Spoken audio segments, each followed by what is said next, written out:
Hey, Facebook.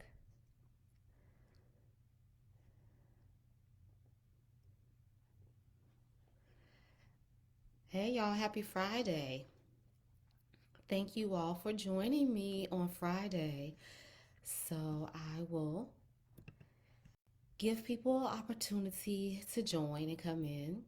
I hope that everyone has had a good week. I thank you all for spending your Friday with me. I wasn't on last Friday because I was on my way to North Carolina for my book signing, but I am back this Friday. Hey, Shatera, I see you, girl. Thank you guys so much for joining me on Facebook and Instagram Live. I'm going to get started in just a minute. Just a few minutes, I'll get started. I appreciate you being with me. And if you are watching the replay, thank you so much. I appreciate that. So I hope everybody is prepared for the weekend. Everybody have a good weekend. I hope everybody had a good week.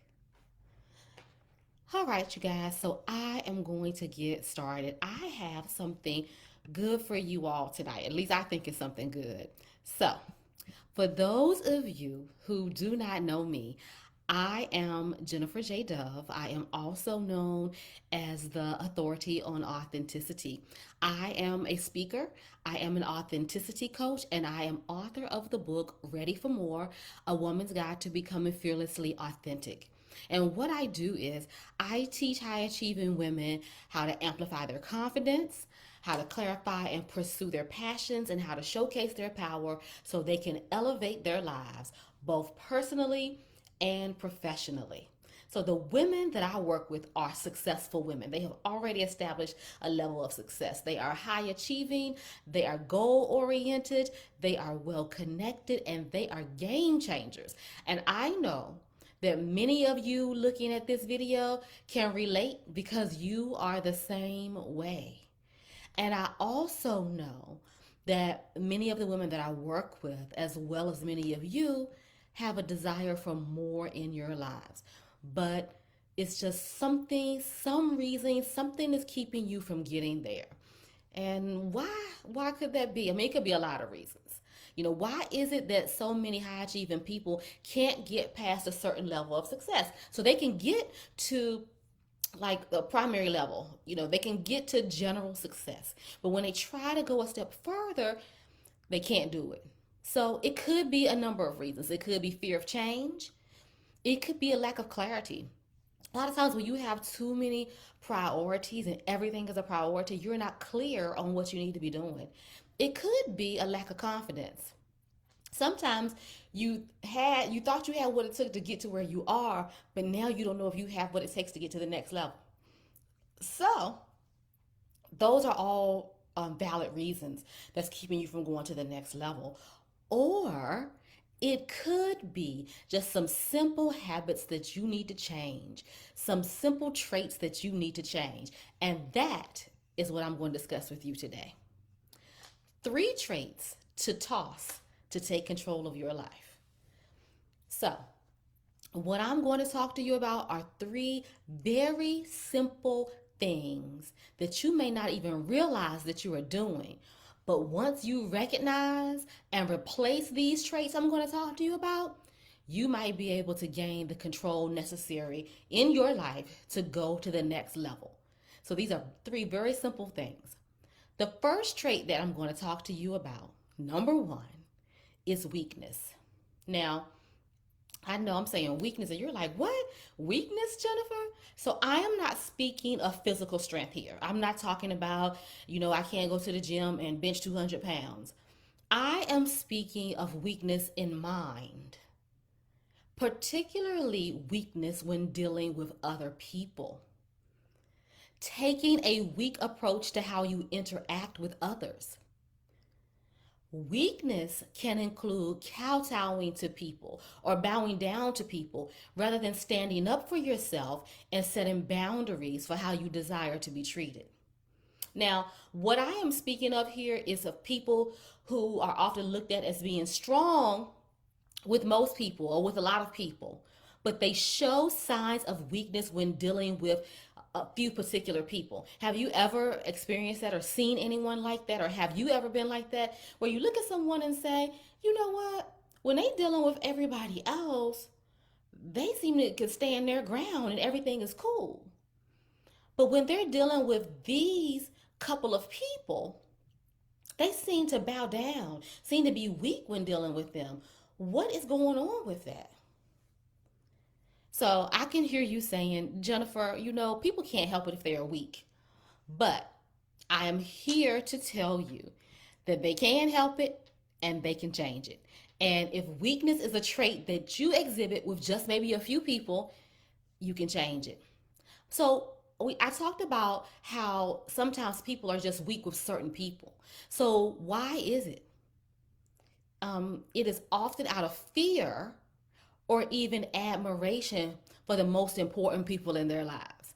So when I say most important, I don't necessarily mean most liked or most loved people in their lives. I mean most important. So it could be someone like your spouse or child, which you do like or love those people, I hope.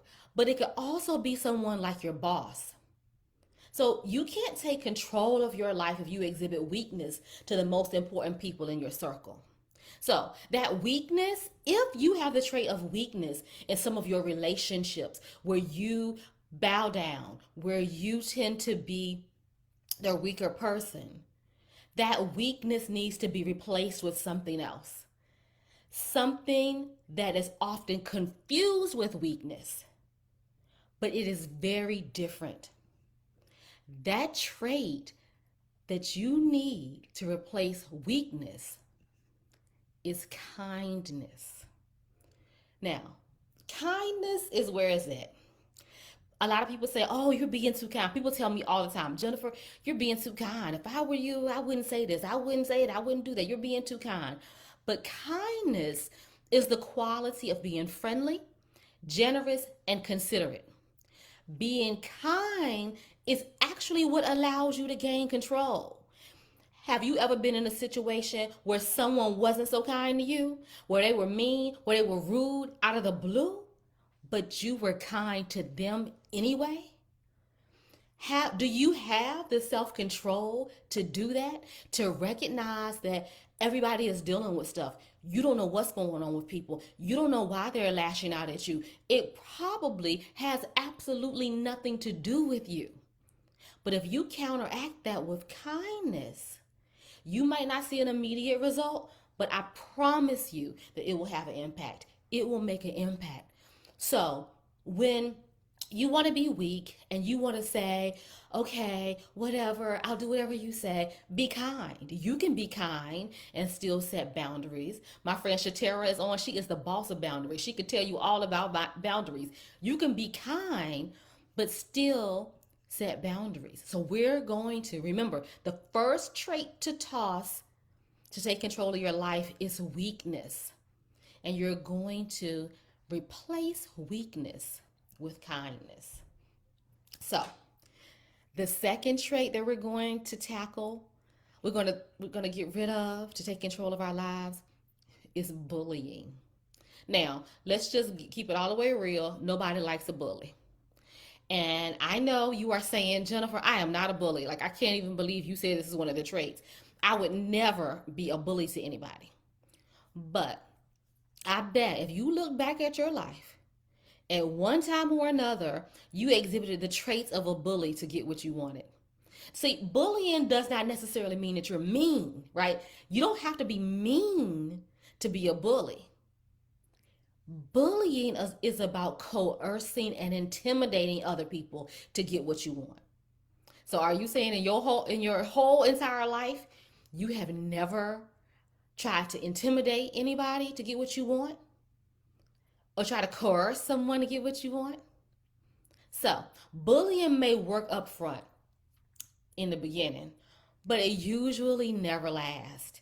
And one of the reasons that it never lasts is because bullying is usually based on the other person being fearful of you. So if they don't fear you, or if the fear dissipates, if they lose that fear, get rid of that fear, then a bully has no ground to stand on. There's nothing that they can do. Plus, bullying demonstrates a lack of confidence. and the inability to get along with others. These traits are never going to serve you well in trying to gain control of your life and taking your life to the next level. So, what can we do to replace the trait of bullying?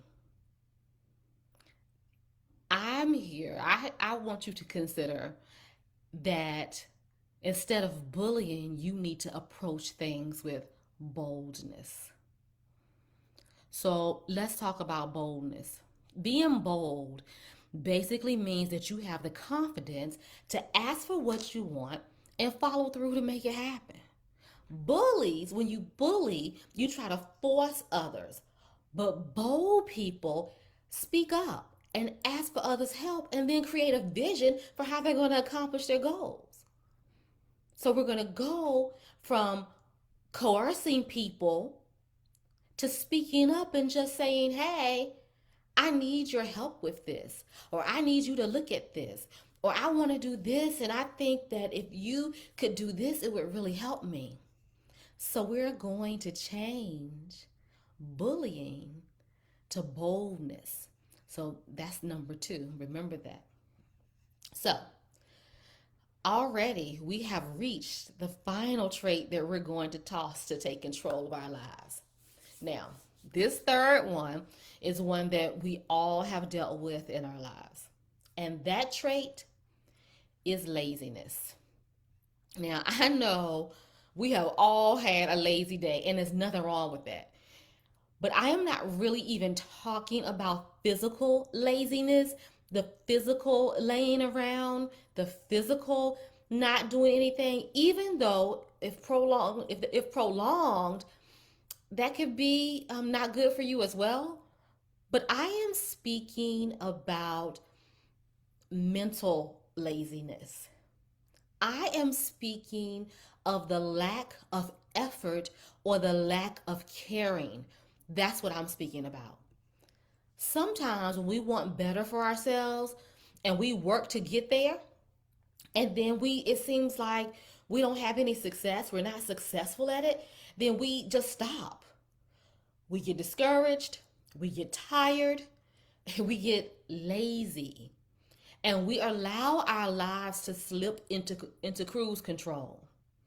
I don't know if you ever drive on cruise control, but when I go on long trips, I drive on cruise control. I use cruise control all the time.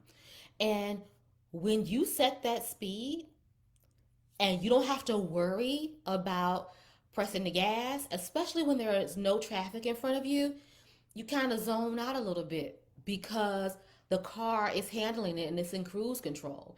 And so that's what a lot of us are doing in our lives right now. Our lives are on cruise control. We are not forcing anything to happen. We are just letting the car go down the road. So, laziness accomplishes, laziness allows us to accomplish absolutely nothing. When we allow complacency to creep into our lives, when we allow what some may call comfort to reign in our lives, we can't move. We become stagnant, and even though it doesn't seem like it, we actually lose control. Then we become stuck in a never ending cycle of mediocrity. I don't know if you have ever gotten to a point in your life where you look back from now to the past year and you're like, man, nothing really changed. I didn't really do anything of note over the past year. That's because you're stuck in a never ending cycle of mediocrity. You've been on cruise control for the past year. You have to stop being mentally lazy. So, you may be wondering what trait we need to embrace instead of laziness. So I've really thought about this because there are a lot of different things that we consider opposite of being lazy. But the opposite of mental laziness, what we need to replace that with is thoughtfulness. So I'll say that again, it's thoughtfulness. All that means is that instead of just letting things happen to us, we need to think things through. We need to look at what our choices are for a particular situation and the consequences of each choice. We don't need to allow things and allow life to pass us by. We need to say, okay, this situation is happening. This is going on. So, what are my choices? I could do this, I could do this, I could do that. And please understand that doing nothing is also a choice, right? Because once you make the choice, and if you make the choice of doing nothing, each choice has a consequence. So you really, truly have to think about what your choices are and what are the consequences going to be. And when we do things and we aren't successful, we need to look back and say, okay, I tried that. Good. That's a good thing that I tried. It didn't work. So what could have gone wrong? So let me look and see. Maybe it was this. Maybe it was that. Maybe it was this. So whatever it is, whatever it was, we can reevaluate and go back again. But the key is to pay attention to what is happening in your life and to not get stuck in mental laziness, because that keeps you from going to the next level in your life. You need to be thoughtful about every decision, every choice you make. People say all the time, well, things just happen to me. I don't know why that happened. Things just happen. Well, is it because you were stuck in a never ending cycle of mediocrity? Is it because you were complacent? Is it because you were mentally lazy? You have to replace laziness with thoughtfulness. So, I have reached just about the end of my live for this Friday night. I thank you guys for joining me, but I'm going to do a recap of the 3 traits you need to toss in order to take control of your life so you can go to the next level of success. So, remember, the 3 traits that we talked about that we need to toss are weakness, bullying, and laziness. So we're going to replace those traits. We're going to replace the weakness trait, kowtowing to other people, letting people run over you, letting people cross your boundaries. We are going to replace that trait with kindness. We are going to be kind. We're going to be generous, but we are also going to stand our ground. We are also going to keep our boundaries. We are not going to let people run over us, but we're going to be kind even if other people are not kind to us, because like I said, chances are them not being kind has nothing to do with you and everything to do with them. Kindness will take you a long way. Remember, the second trait that we're going to replace is bullying. And we are going to replace bullying with boldness. We are not going to coerce and intimidate people, because that is not going to help us. That's only going to make people look at us like we try to instill fear in people. But we're going to be bold. And what boldness does is, rather than coercing people by bullying, boldness is you just ask them. You just say what you want. You be bold enough to say, I need this, this, and this, and this, and I need help. I need you to help me. So go from bullying to boldness. And then the third and last one is we are going to go from laziness to thoughtfulness. We are no longer going to be mentally lazy. We are no longer just going to allow things to happen to us. We are no longer just going to sit back and say, I don't know why this happened. I don't know why I'm not getting ahead. I don't know what's going on. We are no longer going to be mentally lazy in our lives, particularly when things do not go the way that we want them to go. We need to figure out what went wrong and then go back at it again. Because if you continue to remain mentally lazy, then you are going to be in the same place you are now next year this time. So we're going to kindness, boldness, and thoughtfulness. Again, I am Jennifer J. Dove. I am the authority on authenticity. I am author of the book Ready for More, A Woman's Guide to Becoming Fearlessly Authentic. You can get a copy of my book at www.jenniferjdove.com. There will be opportunities this spring to work directly with me, one-on-one coaching opportunities. If you are interested, send me a DM and I'll send you the information. Thank you guys. Facebook, Instagram, those of you all who are watching me on the replay, thank you for giving me a few minutes of your Friday night, and I will talk to you guys again soon. Have a good weekend, everybody. Bye bye.